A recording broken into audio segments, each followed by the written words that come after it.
ॐ ज्ञानतिमिरन्धस्य ज्ञानञ्जनशलाकया चक्षुरुन्मिलितं येन तस्मै श्रीगुरुवे नमः। श्रीगौराङ्ग नित्यानन्द श्री अद्वैतचन्द्र गदाधर श्रीवासादि गौरभक्तवृन्द वाञ्छाकल्पतरुभ्यश्च कृपा सिन्धुभ्येव च पतितानां पावनेभ्यो वैष्णवेभ्यो नमो नमः। हरे कृष्णा कृष्णा कृष्णा हरे हरे, हरे राम राम राम हरे हरे। तो आज श्री श्री प्रेम भक्ति चंद्रिका के त्रिपदी 46 पे हम लोग चर्चा कर रहे हैं। कल पिछली त्रिपदी में श्रीपाद ठाकुर महाशय उनके रूप दर्शन करते हुए युगल माधुरी का वर्णन कर रहे थे और आज श्री राधा माधव के भाव अलंकारों का स्फुरण कर रहे हैं। स्फुरण तो चल ही रहा है, वही धारावत जैसे उनको दर्शन हो रहे हैं वो दर्शन चल रहे हैं। ठाकुर महाशय कहते हैं, श्री मुख सुंदर वर हेम नील कांतिधर भाव भूषण करु शोभा नील पीत बास धर गौरी श्याम मनोहर अंतरेर भावे दुहु लोभा। यहाँ राधा माधव जी के भाव अलंकारों का स्फुरण पाकर उसी का वर्णन कर रहे हैं। बाबा बोलते जो प्रत्यक्ष अनुभव कर पाए हैं, जो प्रत्यक्ष अनुभव करने वाले हमारे जो आचार्य हैं, उनकी वाणी की एक ऐसी असाधारण विशिष्टता है कि उनके श्रवण कीर्तन से साधक के हृदय में भी सहज ही उनकी अनुभूति का परिचय प्राप्त हो जाता है। यानी सरल शब्दों में अगर समझे तो जो आचार्य जो महतगण अनुभूति कर चुके हैं, है ना। एक वाणी होती है कि केवल पढ़ी गई लिखी सुनी गई बात बोली हुई है, और एक वाणी होती है जो उन्होंने अनुभूत की है, जो अनुभूति हुई है। तो जिसको भी जो अनुभूति हुई है, जब वो उसका वर्णन करता है तो उनकी वाणी से ही पता लग जाता है कि इनको ये अनुभूति हो चुकी है ना। उनकी अनुभूति का परिचय हो जाता है उनकी वाणी से। तो ऐसा नहीं है कि जैसे हम यहाँ पढ़ रहे हैं, ये बात क्यों बोली गई कि ये कोई काल्पनिक बात नहीं है। ये जितना भी हम जो राधा रस सुधा निधि में पढ़ रहे हैं, जो हम प्रेम भक्ति चंद्रिका में ठाकुर महाशय का देख रहे हैं, ये कोई कविता नहीं है। क्योंकि कई जगह ऐसा लिखता है महाकवि कवि, ये महाकवि और कवियों की बात नहीं है। ये उनकी बात है जिन्होंने अनुभूत किया है, जिन्होंने अपने सामने प्रत्यक्ष देखा है राधा माधव को। तो इसीलिए उनकी किसी भी वाणी को ऐसे ना समझे कि जैसे एक काव्य है कि हम लोग कई बातें ऐसे सुन लेते हैं ना कि हाँ बड़ी सुंदरता का वर्णन किया है, पर वास्तविकता नहीं है। वो अच्छा लगता है बोलने में, अच्छा लगता है सुनने में, पर वो वास्तविकता पर यहाँ ऐसा नहीं है। यहाँ तो उल्टा है। यहाँ बार बार वो बोलते हैं कि जो मैंने देखा है, जो मैंने अनुभूति की है, जो मुझे प्रत्यक्ष नज़र आया है, मैं उसकी तुलना आपको करके बता नहीं पा रहा हूँ। तो इस जगत की सुंदर से सुंदर वस्तु के साथ भी अगर उसकी तुलना करते हैं तो ऐसा लगता है कि बहुत फीका पड़ गया। वो तुलना जो है वो बहुत फीकी रह गई। मैं कैसे बताऊँ, जैसे एक छोटा उदाहरण को कई बार बाबा बोलते हैं कि किसी ने रसगुल्ला खाया, अब आप उसको पूछो वो कैसा था, वो बोलेगा मीठा था। तो दूसरा रसगुल्ला खाया, वो कहेगा इसका स्वाद ज़्यादा अच्छा था। कैसा था? मीठा था। तीसरा खिलाया, ये तो बहुत ही अच्छा था। ब्रज का हमने जो बंगाल का रसगुल्ला खाया, बहुत ही अच्छा। अब क्या अच्छा, अब क्या अच्छा में हम लोग बोल नहीं पाएंगे कि क्या अच्छा है ना।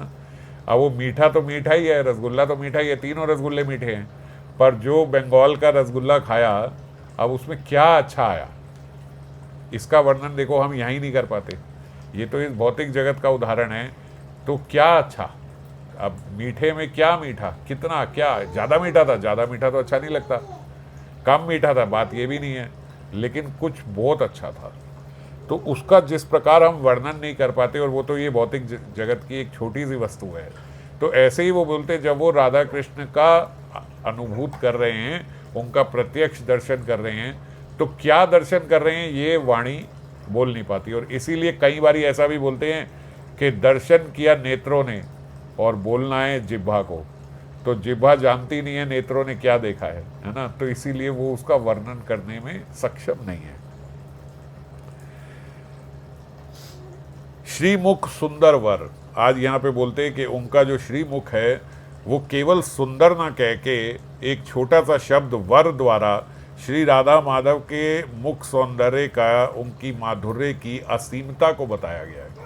ऐसा कहते श्रीमुख सुंदर, लेकिन कह रहे श्रीमुख सुंदर वर, यानी कि उस श्रीमुख का सौंदर्य सभी के सौंदर्य की अपेक्षा वर है। वर यानी श्रेष्ठ है, उन सारे सौंदर्यों से ऊपर है। तो इस जड़ जगत की तो हम चर्चा कर चुके कि इस जड़ जगत में तो कुछ ऐसा है ही नहीं जिससे तुलना कर सके, तो इससे तो है ही ऊपर, बहुत बार चर्चा करते हैं। आज क्या कहते हैं कि ये समस्त भगवत राज्य और समस्त भगवत स्वरूपों में भी सबसे उच्च है।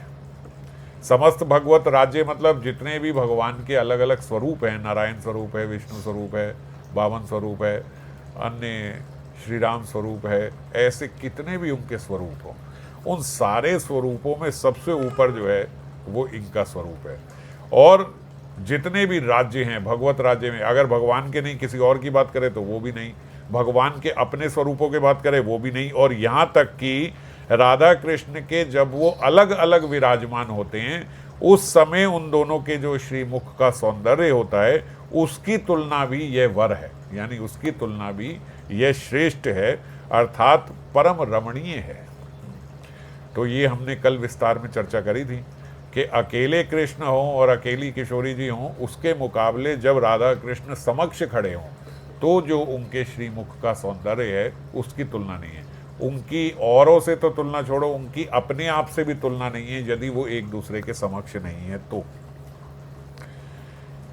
गोपी प्रेमे करे कृष्ण माधुर्य पुष्टि, माधुर्य बढ़ाए प्रेम हय्य महातृष्टि।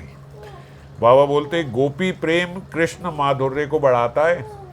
कृष्ण का माधुर्य जो है वो कैसे नव नव बढ़ता जाता है, बोले जब गोपियों का प्रेम का आस्वादन करते हैं तो गोपियों के प्रेम के आस्वादन से कृष्ण का माधुर्य और बढ़ता जाता है, और कृष्ण के माधुर्य को देख के गोपियों का प्रेम और बढ़ता जाता है।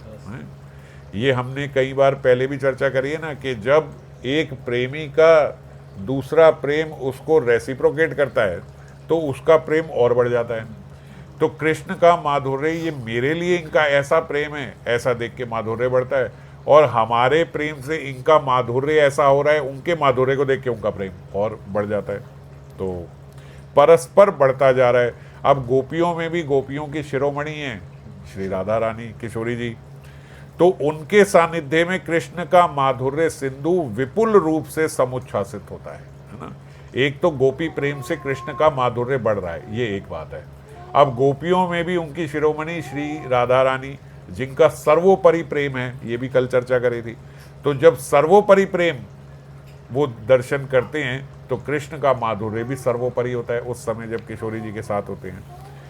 तो कृष्ण का मुख चंद्र देखकर श्री राधा रानी का भी माधुर्य सिंधु बढ़ता है। श्री राधा रानी का भी माधुर्य है, वो बढ़ता है जब वो कृष्ण के प्रेम को भी देखती हैं और उनके माधुर्य को भी देखती हैं। देखो इस बात को थोड़ा समझना, गोपियों के प्रेम से कृष्ण का माधुर्य बढ़ता है, कृष्ण के माधुर्य से गोपियों का प्रेम बढ़ रहा है।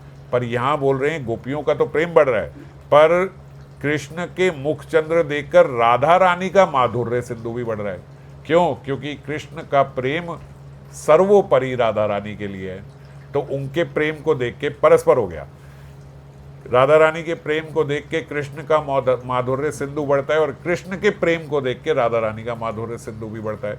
फिर राधा रानी के माधुर्य सिंधु भरे प्रेम से कृष्ण का माधुर्य और बढ़ता है। इसीलिए कहते हैं ना, नव नव नव बढ़ता चला जा रहा है, उसका अंत नहीं होने को आ रहा।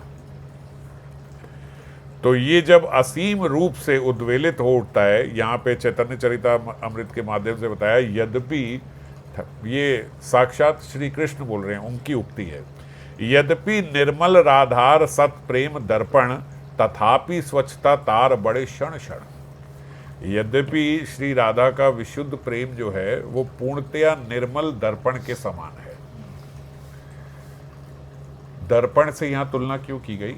बोलते दर्पण जब एकदम स्वच्छ और निर्मल होता है तो उसमें बिल्कुल एज इट इज आपको अपनी छवि दिखाई देती है ना, बिल्कुल स्वच्छ और निर्मल है।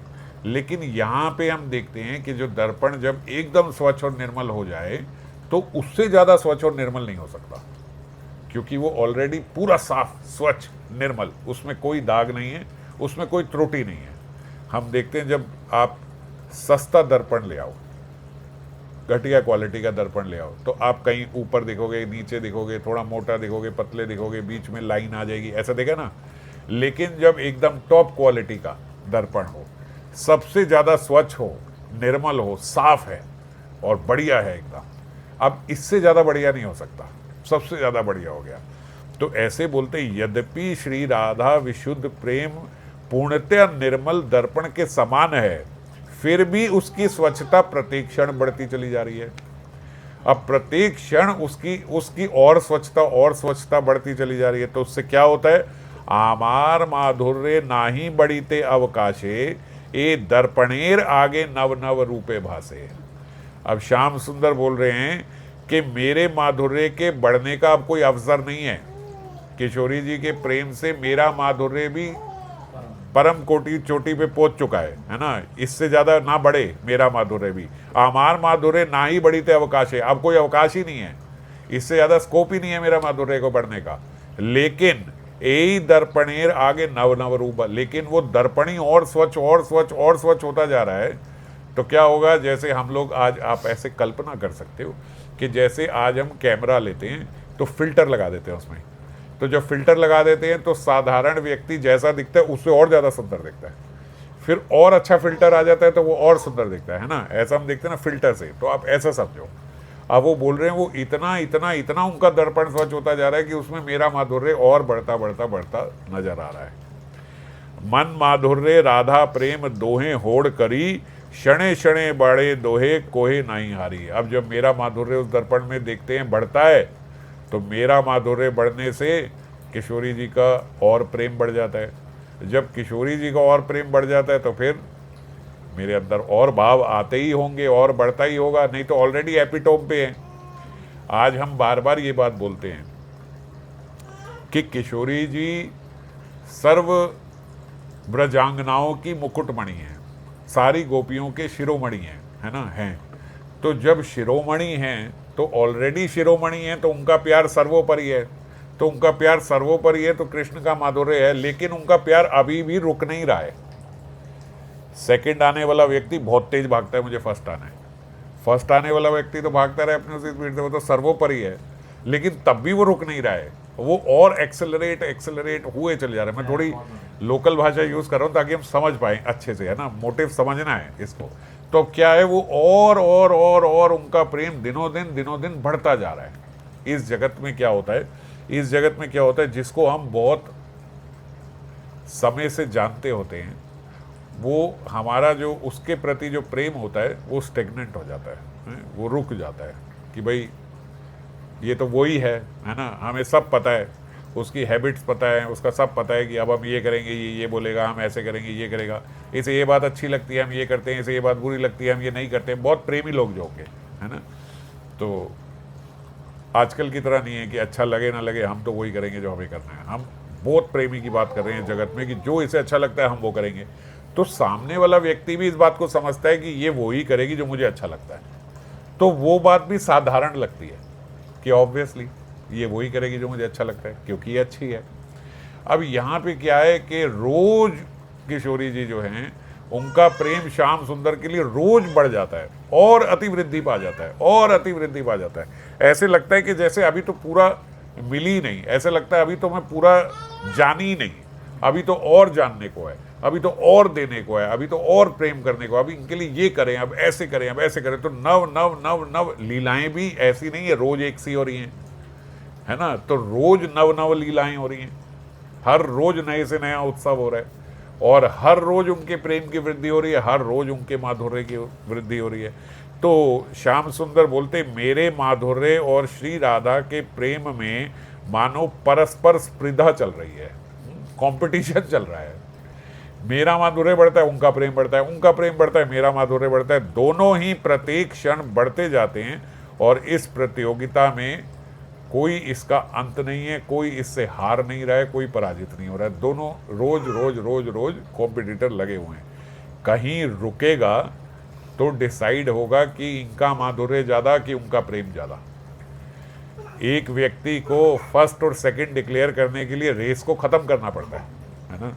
जो रेस ख़त्म ही नहीं हो रही तो कब बोलोगे कि कौन फर्स्ट और कौन सेकंड? कभी वो आगे, कभी वो आगे, उनका प्रेम बढ़ता है, उनका माधुर्य बढ़ जाता है, उनका माधुर्य बढ़ता है, उनका प्रेम और आगे बढ़ जाता है, तो परस्पर बढ़ता चला जा रहा है।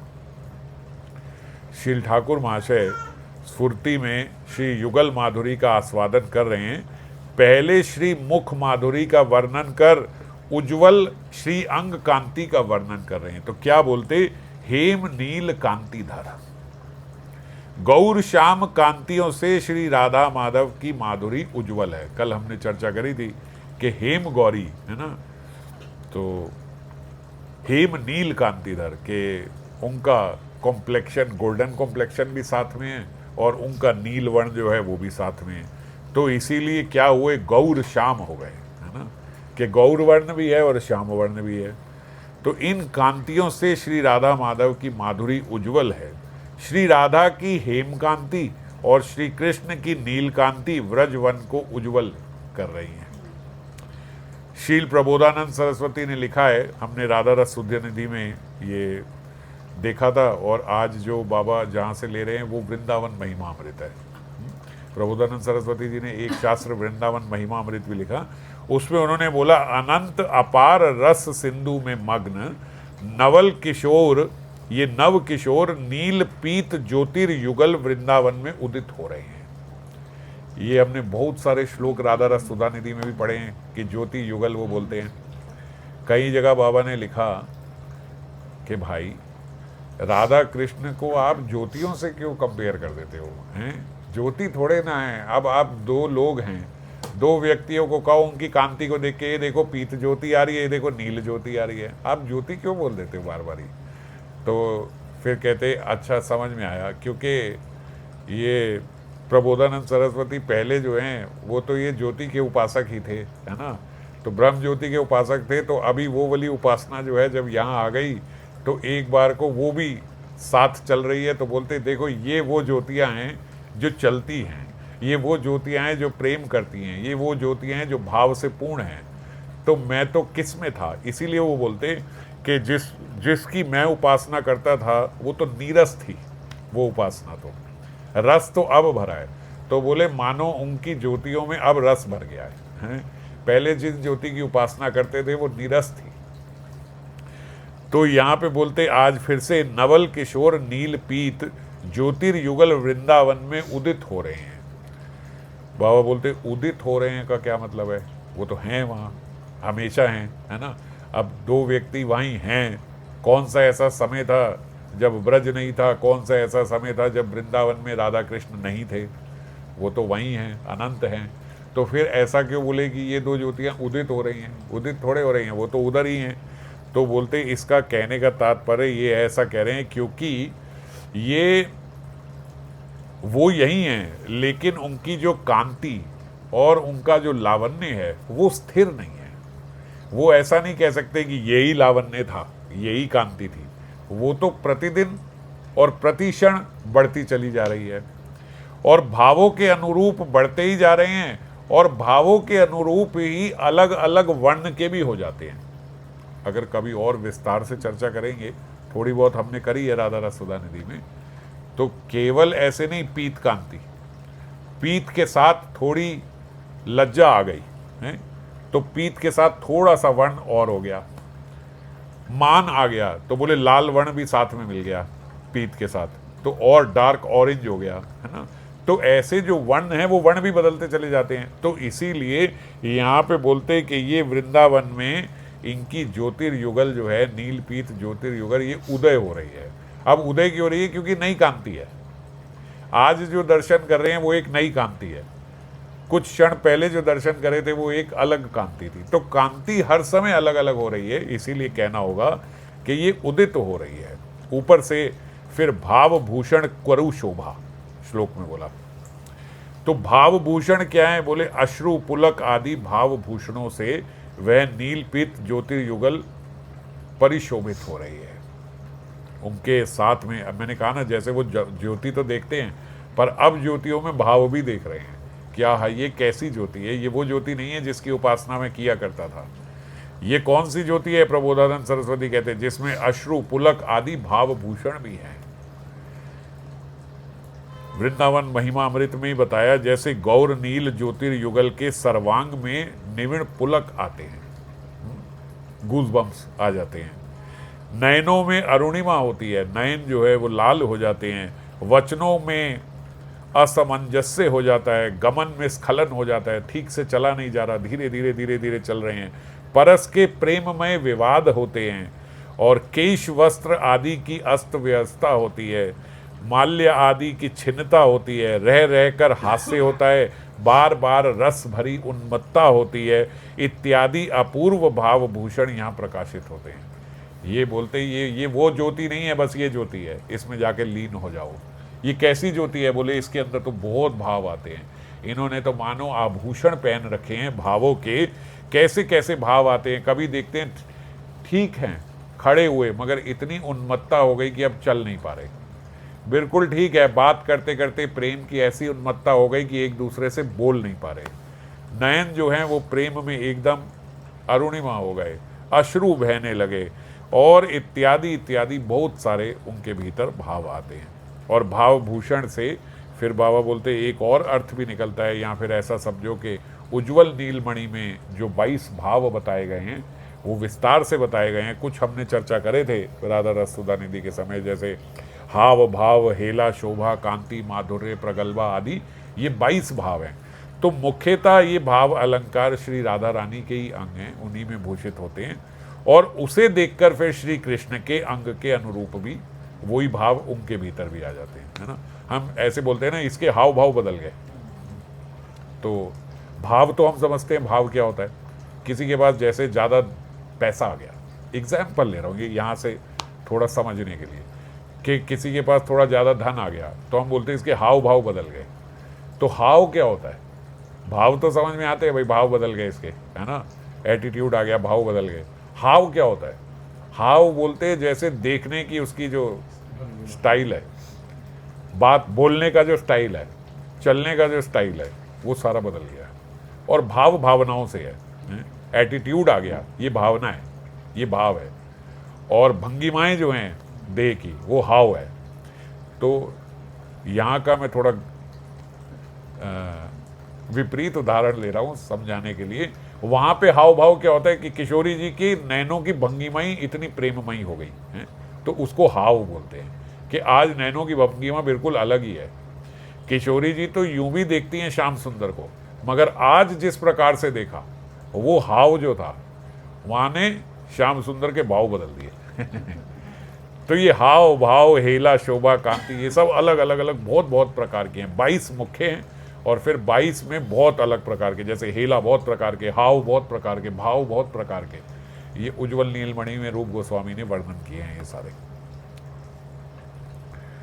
तो इनके हाव भाव से श्याम सुंदर के हाव भाव भी बदल जाते हैं। उन विचित्र अद्भुत भाव अलंकारों से युगल विग्रह परिशोभित हो रहे हैं। इसीलिए यहाँ पे ठाकुर महाशय कह रहे हैं भाव भूषण करु शोभा। और इनकी शोभा जो है वो इनके भावों से भी है, केवल रूप से ही नहीं है, भावों से भी इनकी शोभा बढ़ रही है। इसके बाद कहते नील पीत बासधर गौरी श्याम मनोहर अंतरेर भावे दुह लोभा। अर्थात मनोहर गौरी और श्याम क्रमशः नील वस्त्र और पीत वस्त्र धारण किए हैं। गौरी राधा रानी नील वस्त्र धारण कर बता रही है। अब यहाँ पे देखो कैसे कह रहे, यहाँ पे बाबा ने बोला कि जो किशोरी जी हैं उन्होंने गौरी राधा रानी ने नील वस्त्र धारण करे हैं और श्यामजू जो हैं उन्होंने पीत वस्त्र धारण करे हैं। तो हम साधारण देखते हैं कि भाई किशोरी जी तो नील वस्त्रों में ही होती है, श्याम सुंदर पीत वस्त्रों में ही होते हैं, ये हमें पता है, ये उनके वस्त्र हैं।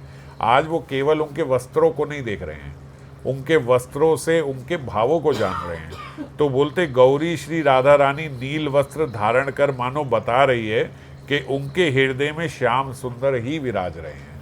तो श्याम सुंदर के वर्ण को ही उन्होंने वस्त्र रूप में ओढ़ लिया है।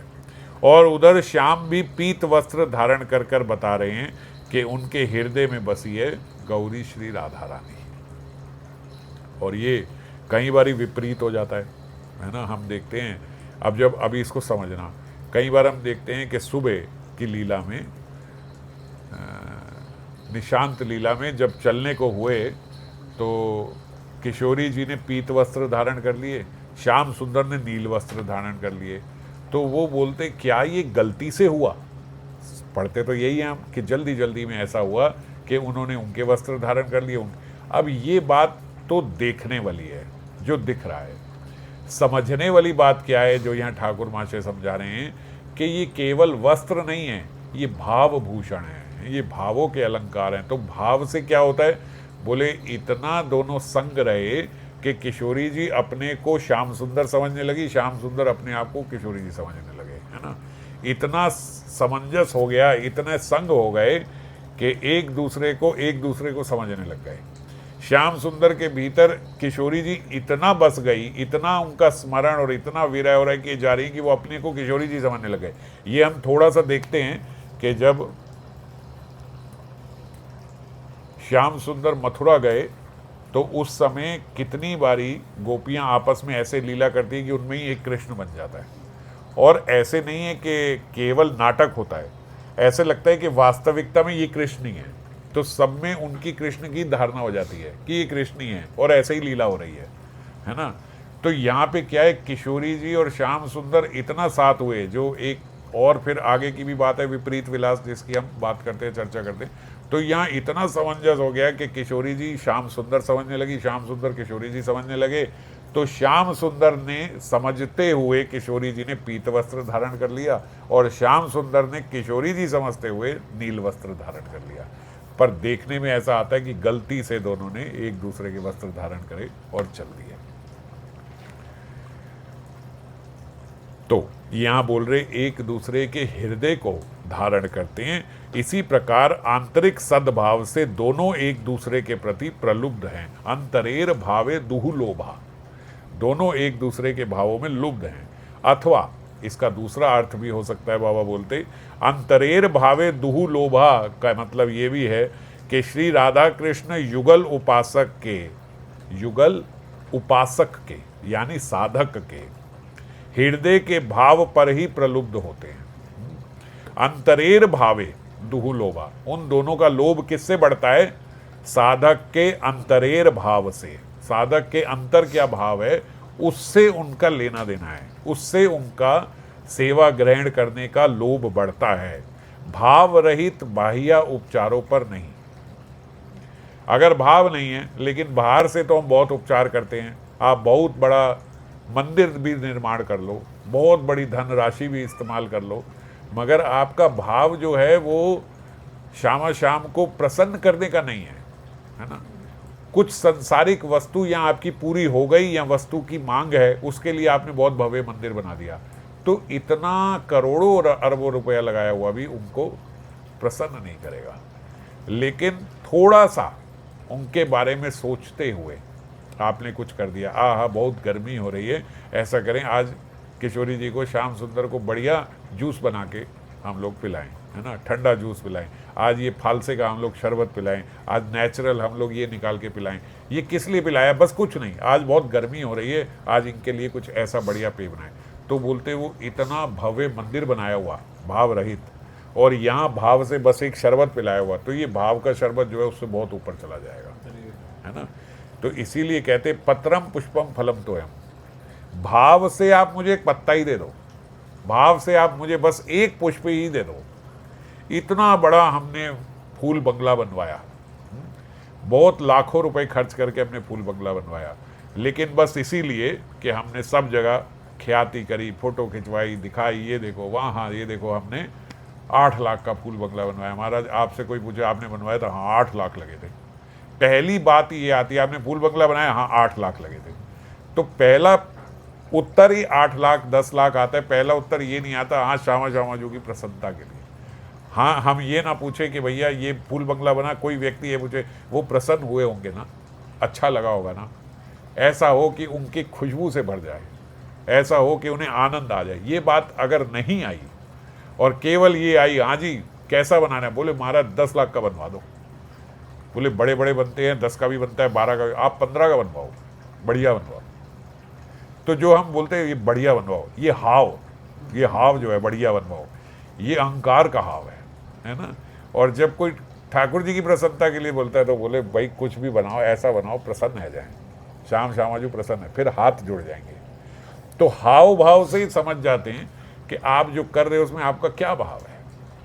वरना इतना राशि खर्च करने पे भी अगर भाव नहीं है तो वो प्रसन्न नहीं होते। तो ही भक्त विविध उपचारों से प्रेम के साथ पूजित होने पर ही श्री कृष्ण का हृदय सुख से विगलित होता है। विविध उपचारों से प्रेम के साथ पूजित होने पर, है ना, उपचार हैं प्रेम नहीं है तो लाभ नहीं होगा। जैसे बाबा यहाँ उदाहरण देके कहते हैं कि जब बहुत भूख लगी होती है, जब बहुत प्यास लगी होती है, तब खाना और पीना बड़ा अच्छा लगता है। आजकल जैसे बहुत प्यास लगती है तो पानी मिल जाए कहीं से ठंडा तो बड़ा आनंद हो जाता है। हाँ, पानी भी बड़ा अमृत की तरह लगता है जब प्यास लगी हो।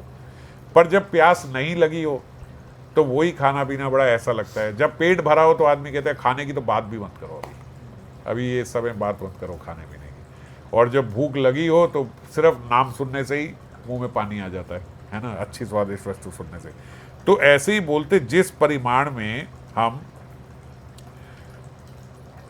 सेवा करेंगे, जिस उपासक जिस परिमाण में युगल के रूप गुण लीला रस पर प्रलुब्ध होगा, है ना, साधक के हृदय का वही भाव युगल किशोर के साधक के प्रति उसी मात्रा में प्रलुब्ध करेगा। मतलब कहने का तात्पर्य ये कि जितने भाव से आप सेवा करोगे उतना ही उनके अंदर उस भाव को ग्रहण करने की इच्छा जागृत हो जाएगी। जितना डीप है आपका भाव, उतनी डेप्थ से उनके अंदर उसको ग्रहण करने की इच्छा हो जाएगी। तो अगर आप सोचो कि भैया ठाकुर जी के अंदर कितनी इच्छा है जो हम भोग लगा रहे हैं उसको पाने की, ये आप देख लो कि आपके अंदर कितनी गहरी इच्छा है उनको पवाने की। हम सोचते हैं आज बढ़िया से बढ़िया भैया बाहर का मंगाएंगे, आज ये खाएंगे, आज वो खाएंगे, आज ये खाएंगे, वो खाएंगे और भोग लगाएंगे, खाएंगे। मतलब भोग लगाना तो एक सिस्टम में है, तो चलो भोग लगा के खा रहे हैं, पर उस समय चिंतन उनका हुआ नहीं हुआ। तो उनका चिंतन नहीं हुआ तो आप समझो वो पाएंगे नहीं पाएंगे। तो क्या करते हैं, दृष्टि डाल देते हैं, चल भाई तू खा ले, पाप नहीं लगेगा, है ना। भगवान नहीं खा रहे हैं, भगवान कृपा कर रहे हैं आप पे कि तेरा बहुत मन है तू खा ले, पाप रहित हो गया, वो मेरी दृष्टि पड़ गई, पाप नहीं लगेगा। उस पर तुलसी दल डाल के आपने मेरे समक्ष रख दिया तो नयन इंद्रियों से मैंने पा लिया, ठीक है ले जाओ, इसको पाप नहीं चढ़ेगा। पर हम सोचे कि आज क्या ठाकुर जी की इच्छा होगी, क्या उनको अच्छा लगेगा, मैं अपने हाथ से, एक तो भक्त के हाथ का बनाओ, है ना, तो वो पाएं, तो हम अपने हाथ से बनाएं। और फिर जब हम बनाएं तो उनका सोच के बनाएं कि इनको गरम गरम ऐसे दें। यहाँ तक कि मैं कई भक्तों का देखता हूँ कि थाली लगाने की भी विधि होती है। विधि मतलब कोई विधि ऐसे नहीं कि लिखी हुई है, पर थाली लगाने के लिए भी बड़ी डिज़ाइनर लगाते हैं कि ठाकुर जी के समक्ष उनकी थाली ऐसे जाए। और कई ऐसे लगते हैं कि बस महाराज ठंडी रोटी कब से पड़ी हुई है, बस वही फोल्ड करके रख दी, सब्जी रख दी, इतनी सी सब्जी रखी, इतना बड़ा फुलका रखा, चलो जी ये भोग लगाओ और ले आओ जल्दी जल्दी। मैं बोले अभी तो आप लेके गए थे 2 मिनट में ले आओ, हमारे ठाकुर जी फटाफट 1 मिनट में पा लेते हैं। ये बात सही नहीं है ना। तो ये अगर आप कर देते हो तो बस यही है कि आप पाप नहीं खा रहे हो, बस ये है, आप पाप नहीं खा रहे हो। पर ऐसा नहीं है कि ठाकुर जी उसको पा रहे हैं, आप उनको प्रसन्न कर रहे हो, ऐसा नहीं है। तो वो कब प्रलुब्ध होते हैं, बोले जब आपके भीतर इच्छा होती है उनको पवाने की। जब आप सच में सोचते हो कि आज इनके लिए बढ़िया ऐसी खिचड़ी, इसके बीच में मक्खन रख के, ऐसा रख के, इनके लिए ऐसी दही रख के, ऐसा करके आप सजा के, जैसे 5 स्टार होटल में वो आपको सजा के देते हैं ना, ऐसे आपने बढ़िया मन से उनके लिए बनाई कि ये आपके लिए है। अब महाराज कैसी भी हो, नमक कम हो, ज़्यादा रह गया हो, चीनी ज़्यादा हो, कम हो, फिर वो नहीं देखते। उदाहरण है, रामायण में अभी हमने शबरी के बेरों की चर्चा करी थी, है ना। ये सब उदाहरण है कि जगह जगह राम जी कहाँ भी जाते उसके बाद कहते कैसा भी खाना हो।